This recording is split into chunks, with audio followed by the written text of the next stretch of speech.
Welcome to Catalytic Leadership, the podcast designed to help leaders intentionally grow and thrive. Here is your host, author, and leadership and executive coach, Dr. William Attaway. I'm so excited today to have Jonathan Milligan on the podcast. Jonathan is an author, a blogger, a speaker, and an online business coach. He has spent the last decade guiding and directing creative professionals on how to pursue meaningful work. Since 2009, Jonathan has run his own portable lifestyle business online. And today, he teaches others how to build a business with their passion, their story, or their message. The author of several books, including the recently released Launch Your Platform. He recently released Discover Your Message before that, and Your Message Matters before that. And we are so excited that he is here today. Jonathan, thank you for being on the show.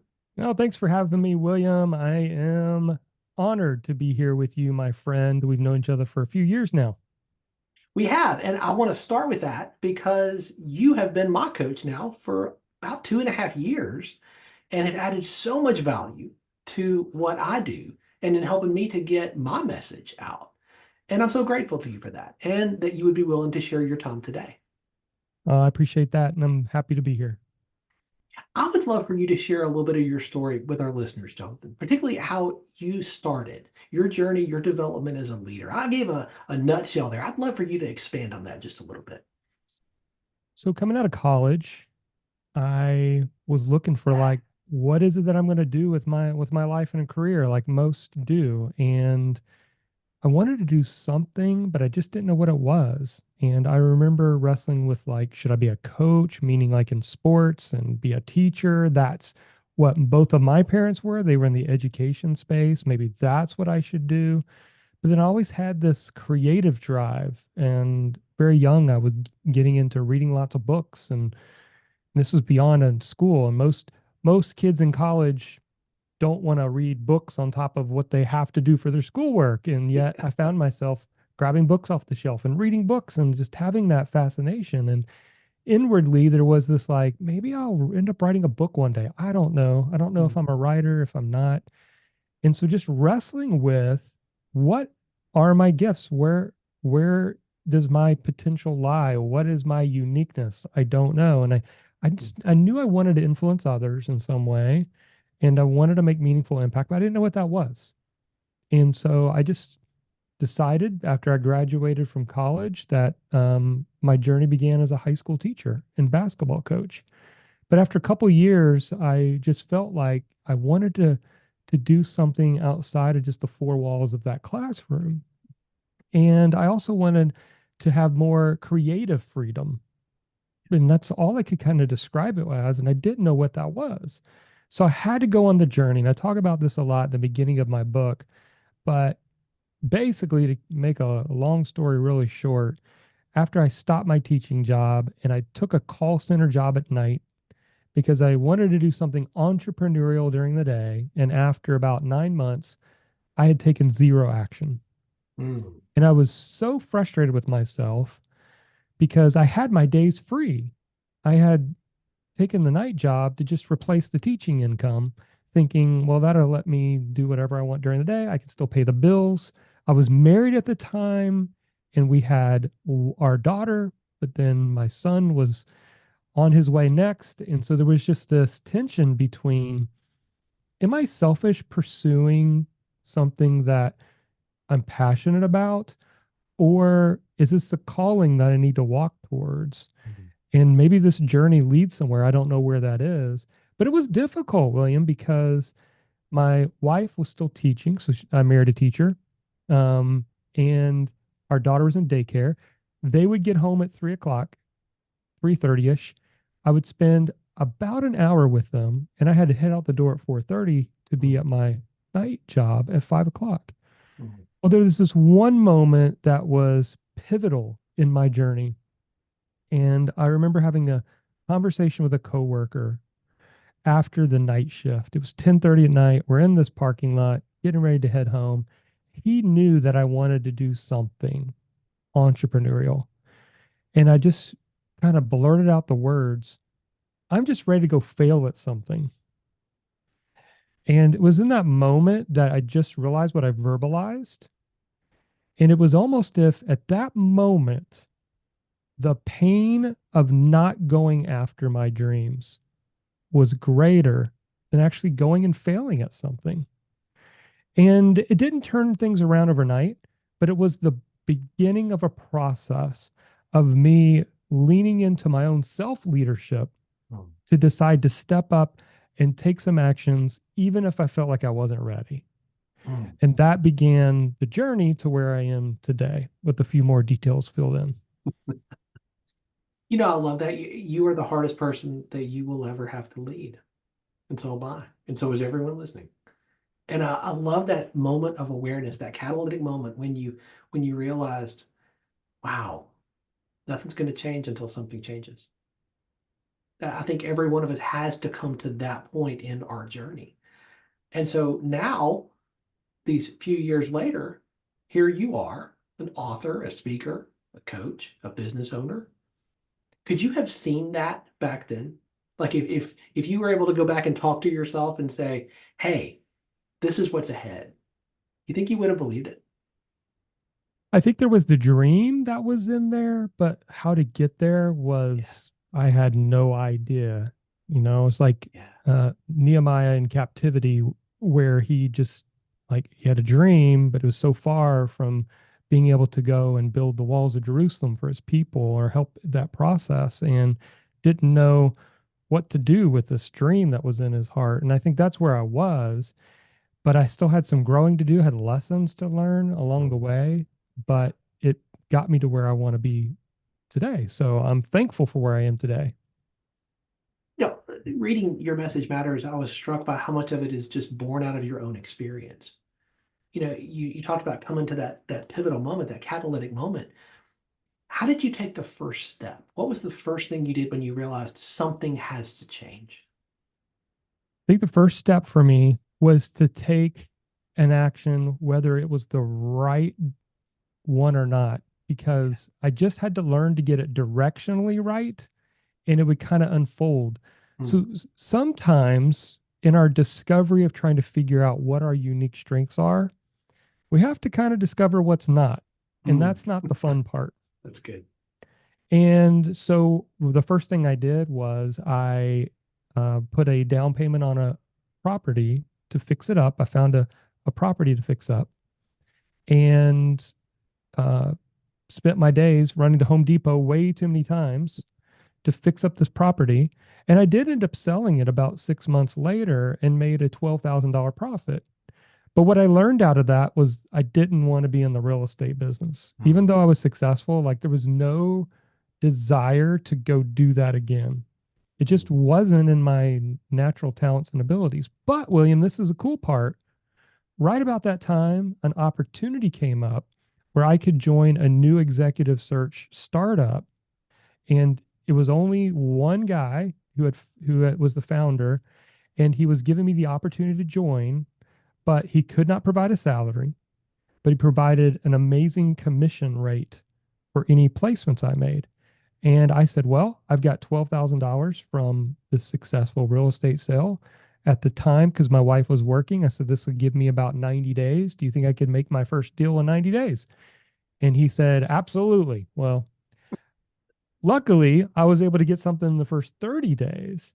And I ended up staying in that position for 7 years.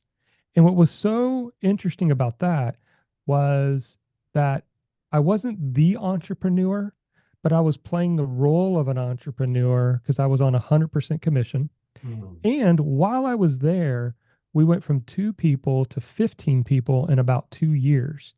And even though the organization was very flat, it was basically the owner and then all of us recruiters, I started to see where my influence was making an impact on the other people that were there. And I think that's an important leadership lesson, that you don't have to have a title to create leadership or influence. So that was a very important lesson of learning how to be an entrepreneur inside of a startup organization. Mm. That's good. You talk about finding your purpose as in through your journey. And like you say, you have to try the things sometimes that don't work. by process of elimination. What is the difference between finding your purpose and uncovering it? So I think at least this is where I was in the beginning, is I thought, well, I'm going to find my calling in a title, Yeah, a company, a thing, yeah. and that was what I was supposed to do the rest of my life. And I would look around other people who seemed to like know their calling early on and be like, what's wrong with me? Like, I can't figure out how to find it. I'm in the search for it. But then that's when I realized, wait a minute, it's not in a title, it's not in a thing.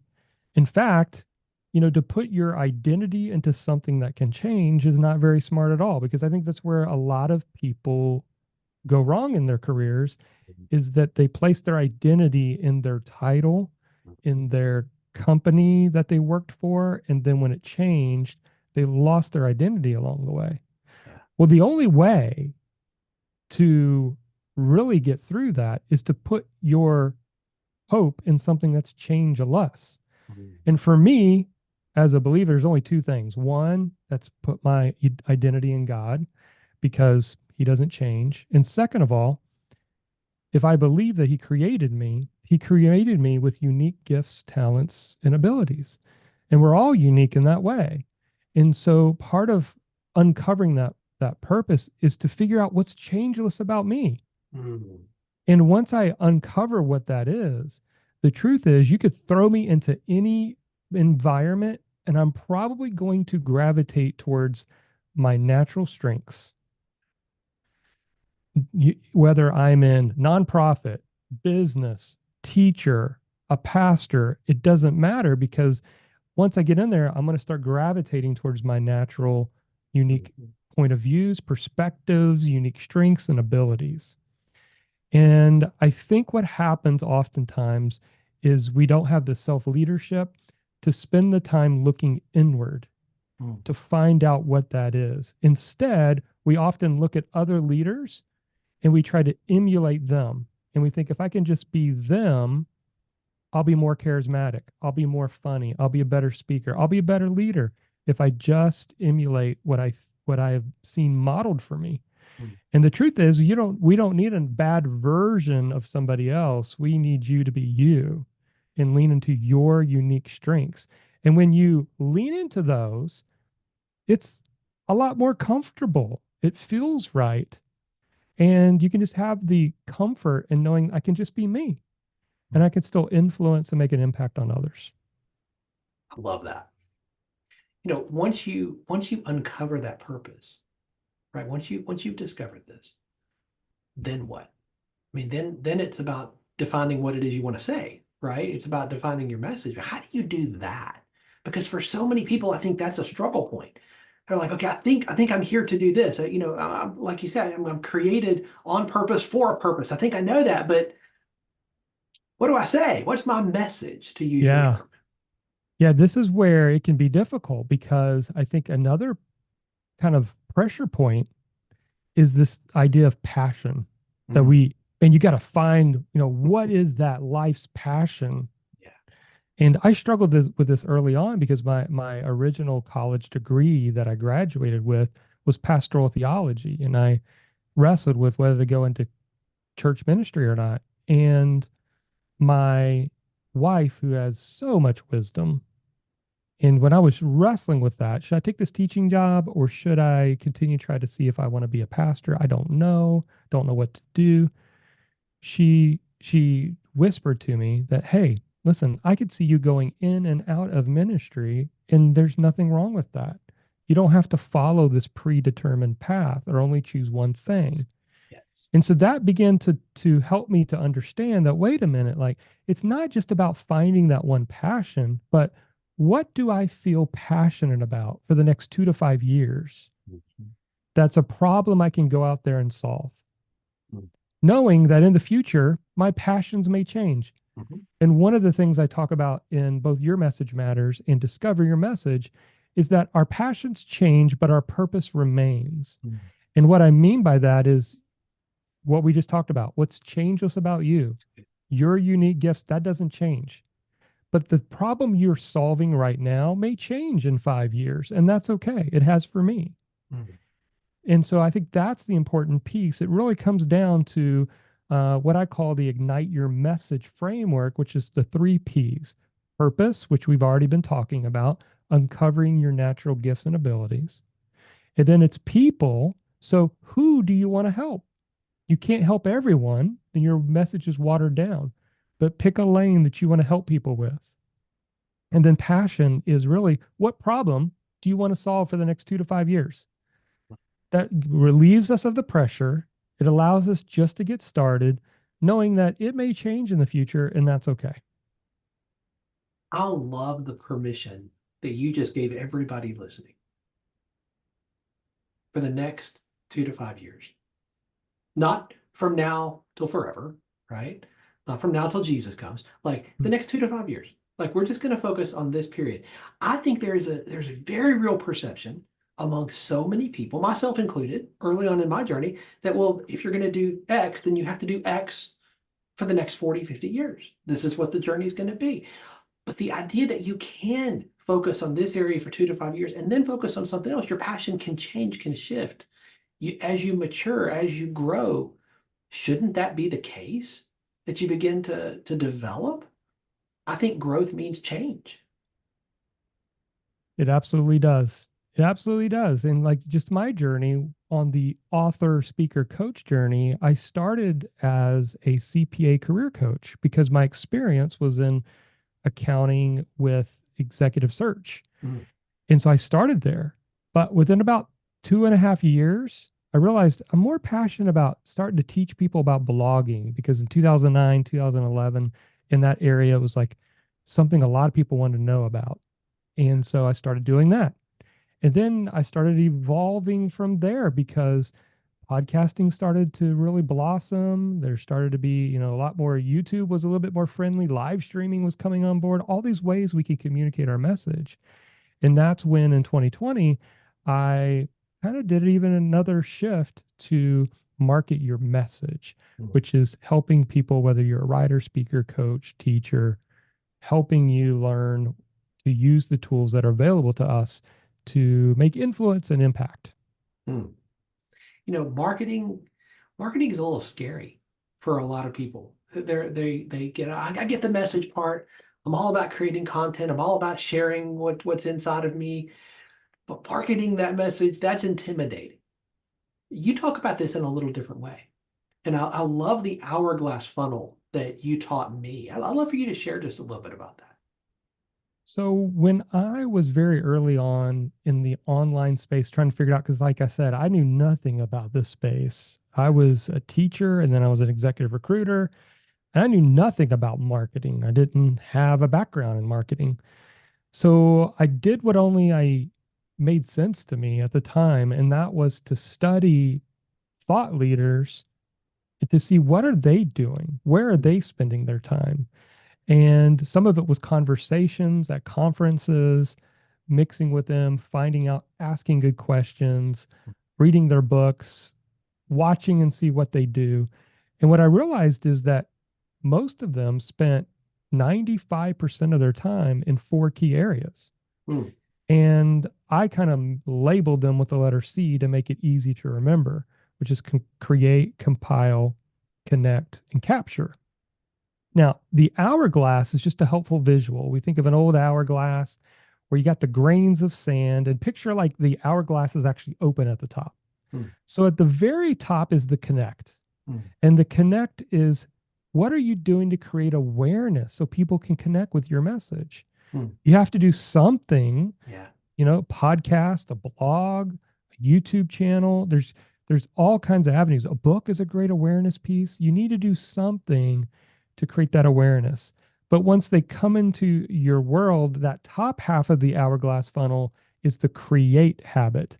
Mm. And that part is connected to, blog posts, podcasting as well, because they kind of go together. But we don't just create the free content for the sake of creating free content. We are moving people through a journey with us. And so the very skinny part of that hourglass is what I call the capture habit. And for us who are online influencers, that's getting people on an email list. Mm. That's still the best way to build a relationship with anyone. You don't want to rely on social media. We all know accounts can be banned and things can be turned off, and you don't want to build an empire on rented land. Mm. You want to have something you own. I had a mentor early on who said, Jonathan, there's only two things you can take with you to the grave. It's your reputation, how you treat people, and your email list. That's it. Nice. Your reputation and your email list. Like somebody, a host can take down my website, Facebook can get rid of me, and I can still communicate with my community by email. That's something I own. All right. And then the last one, the very bottom of it. So again, we have connect, capture, or create, capture, and then we have compile. Now, compile is where you package your knowledge, your experience into books, into courses, into memberships, events, speaking, and that's where you make the income. Is a lot of time is off of the email list of people who are now following you. And once I realized that, I started putting all my energy into those four things. And I evaluated everything I did to, does this connect back to connect where it's creating awareness? Is something I'm working on creating something new that someone can find me? Am I doing anything to build my email list? And what am I working on that can actually earn some money for this business? Mm. So that's the short run through of the hourglass funnel. You have the heart of a teacher, Jonathan. And I've thought this since the first time I read maybe your very first book, Blogging Your Passion. You make concepts that can seem challenging or intimidating accessible. And you do that in such a way that is so powerful and so compelling. And I think everybody listening can say, oh, that makes sense. I don't know that I've ever heard marketing described in quite that way. But that's something that every one of us can take. We can draw this out and we can say, okay, now how can I begin to implement this today? How can I begin to execute on these 4 C's? That's so helpful. Yeah, I appreciate that. And honestly, it came from the journey of me asking other people Mm. what my unique strengths were. Yeah. And there was a particular mastermind, talk about another catalytic leadership moment. I was in a mastermind of just peers.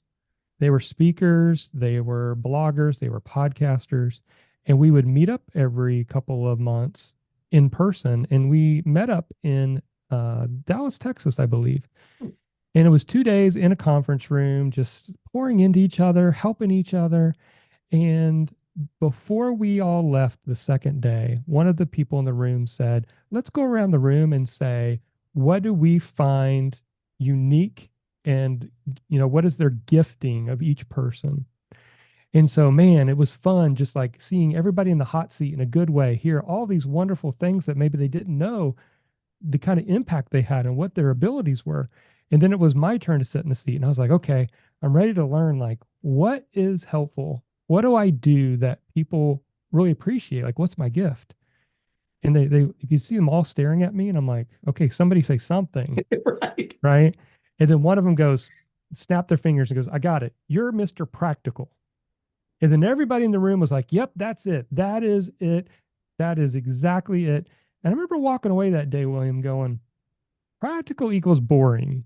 Like I was hoping charismatic, obviously, a lot of different things, but practical. Well, after I sat with that for a little bit, Yeah. I realized how right they were and how oftentimes I overlooked and thought everybody does this, right? Everybody like reads a bunch of stuff, learns everything you can learn about a topic, and then breaks it down to where it's bite sized and understandable. Like everybody does that, right? And then the more I looked around, I was like, wait a minute, no, that's not true. And that was an important moment in my journey for me to just lean into that because what my friend Brian Dixon says, what's ordinary for you is magic to others. And so we discount our own gifts because we think other people can do them too. So good. Your business needs you to lead at a different level today than it did 5 years ago. And 5 years from now, it's going to need you to lead at yet another level. How do you stay on top of your game, Jonathan? how do you level up with the leadership skills that you and your team are going to need you to have 2, 3, 5 years from now? It's definitely, you've got to continue to develop yourself. Hmm. If I had said, well, I think I got this thing, I'm just going to do the blogging thing, I would have missed out on so much. I would have missed out on the years I've done my own podcast. I would have missed out all the amazing relationships I had on podcast. And so we have to constantly be learning and growing. And you're right, leadership changes. I think of a great book I read recently. I think it was last year at some point. I think it was Tim Elmore's book on paradoxes of leadership. Yeah, great And it book. was just how different leadership is today than it was, but yet there's principles that are always true. Mm-hmm. And we need to know those things. We need to learn those things. There's a uh, Major League Baseball pitcher that goes to my church. He's no longer in the major leagues, but he actually pitched in the World Series a couple times, won 2 World Series as a pitcher Wow. in the 90s. And he stayed on after he retired as a pitching coach for the Major League Baseball. And today he actually is the pitching coach at just our local high school academy that we have. And like, what a privilege they have to have him. And I was having conversation with him, and he was talking about just how different this generation is today, and how you have to approach influencing them and building the relationship with them than it was when he was a pitching coach in even the early 2000s.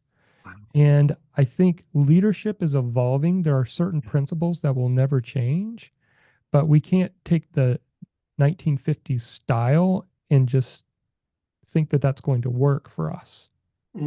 That's so good. You know, a lot of people listening might look at you and say, wow, I mean, multi-best-selling author, business leader, coach, speaker. I mean, your journey's just been up and to the right, hasn't it? I mean, No. from that moment stepping outside the call center, it's just been up and to the right. Like there've been no That's right. challenges. You It was don't just face what I deal with. yeah, it was all easy. Yeah. No, it wasn't. What would you say to that? Like, if somebody says this to you, like, it's just been easy for you, hadn't it? Would you beg to differ? I tell people that if I would have known how difficult it was in the beginning, I probably would not have started, because it's almost like our innocence Mm, is important, because you don't need to know all that. You're going to grow, and I think part of it too is as you grow in your own self leadership and as you grow in leading others, yeah. that there's this next level that you are preparing for to tackle those things. And if you knew you had to tackle those things at the very beginning, it'd scare you to death. Yeah. But you're growing along the way, and you're building that muscle to be able to handle those things. Mm. I heard somebody say each level, new devil. Yeah. And it's that concept too of like, you know what? You reach a level, and then there's another challenge at that next level. And there's always going to be obstacles. But I think what's important, and I was actually just having this conversation today. I do a weekly mindset call with people in my program, and today we were talking about, how important hope is. Mhm. And I was talking about a book called The Psychology of Hope, and in it, I kind of, I did my thing where I kind of broke it down into 3 words that I got out of the book, and it was talking about the importance of having a project, having something meaningful to work towards, right? Vision, goal. Yeah. But then you needed number 2, power. And that's the agency piece Mhm. of like believing that you have the ability to do it. Yeah. Even if you sometimes don't, you have the ability to do it. And then the third part, which I loved in the book, was called pathways. There's pathways. Love that. And what happens a lot of times is we get married to the vision and the strategy, and we become frustrated and want to give up, right? But we want to be committed to the vision, but we're flexible on the approach, on the strategy, on the way to get there. And if you lived in Atlanta and you want to take your family to Disney World, and you got to Jacksonville, where I live, a couple hours into it, and it had a roadblock, you wouldn't look at the kids in the back seat and say, hey, we're just going to have to go back to Atlanta, guys. This isn't going to work. You'd find another way. And that's what leaders do. Leaders say, what does this make possible? Mm. Leaders say everything's figure outable. They Yeah. stay flexible, and that encourages the people under them. It gives them a growth mindset instead of a fixed mindset. And so those are the challenges I think that I've had in my journey, lessons I've had to learn that have helped me along the way. Mm. So good. What do you want your legacy to be? Man, that's a deep question. It's interesting because I was every year at the end of every year, take a couple days just to kind of evaluate where things are. And most of the time, it's like, how did we do last year? What are we going to work on this year? For some reason, the idea of legacy came about. Mm. Even though, right now I'm 48 and I hope to have many more years, don't plan to retire. I was just thinking about that. Like there there are very few things that leave a legacy. And I still have it on my whiteboard over here. One of them I wrote was writing books. Mm. Books can leave a legacy Mhm.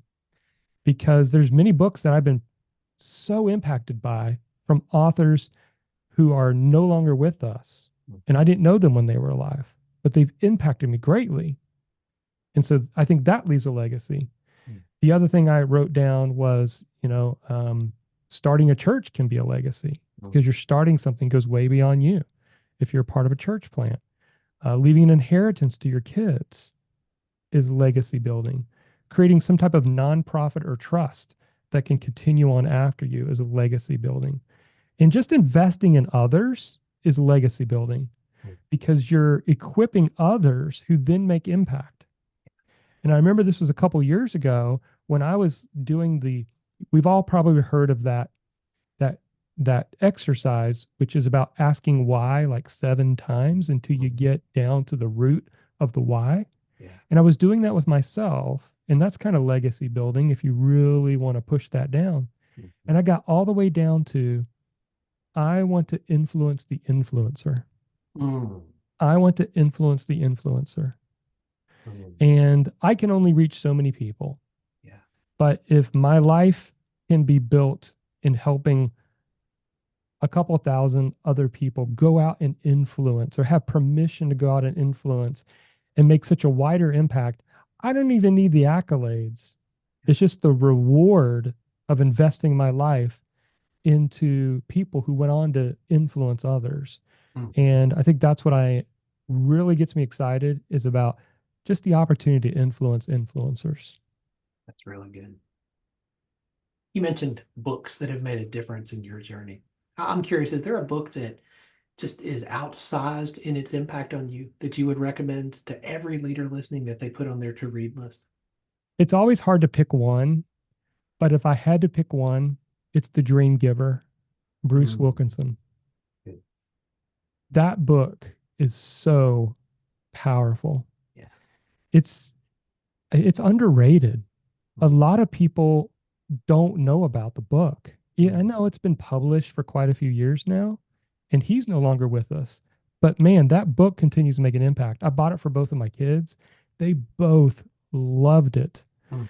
And to me, it's like Pilgrim's Progress for today Mm. because it uses a story of a character called Ordinary who had this big dream that came up in his heart. He was doing his daily routine. It's funny, it has humor in it. It said he would sit down and stare at the mesmerizing box every night for hours. We know that as TV. And and one day he had this dream in his heart, but he didn't know what to do with it.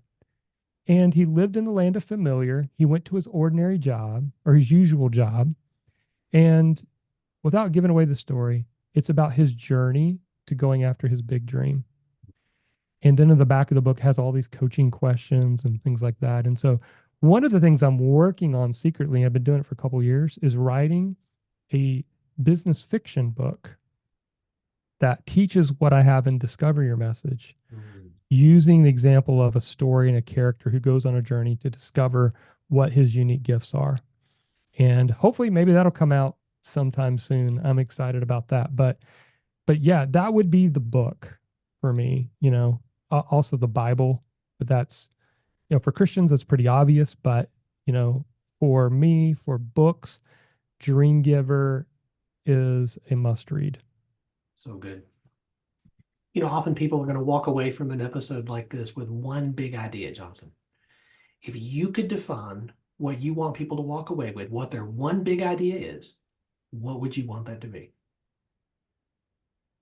That there's something unique about you that all of us need, and that your message matters. And there are people waiting for your help. But you have to have the courage to step in and steward those gifts.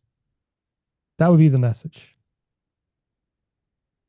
So powerful and so needed, I believe, in our world today. Jonathan, this has been a gift. Thank you for your time, for the incredible generosity that you have displayed today in sharing what you've learned so far on your journey. I know people are going to want to stay connected with you and continue to learn from you. What's the best way for them to do that? Absolutely. So marketyourmessage.com is the main site. Also, we do have a free book for anybody who would like one, for the original book, Your Message Matters, which is kind of the overarching book to get started with. And you can actually get a free copy going to yourmessagemattersbook.com, and we can ship you out a free copy. We just ask to pay $4.95 for the shipping, and we can get you a book out. And I'll tell you, as one who's read it multiple times, I highly recommend it. If you don't have a copy of this, head over to that site right now, get your copy, and dive in. Jonathan, thank you. Thanks for having me.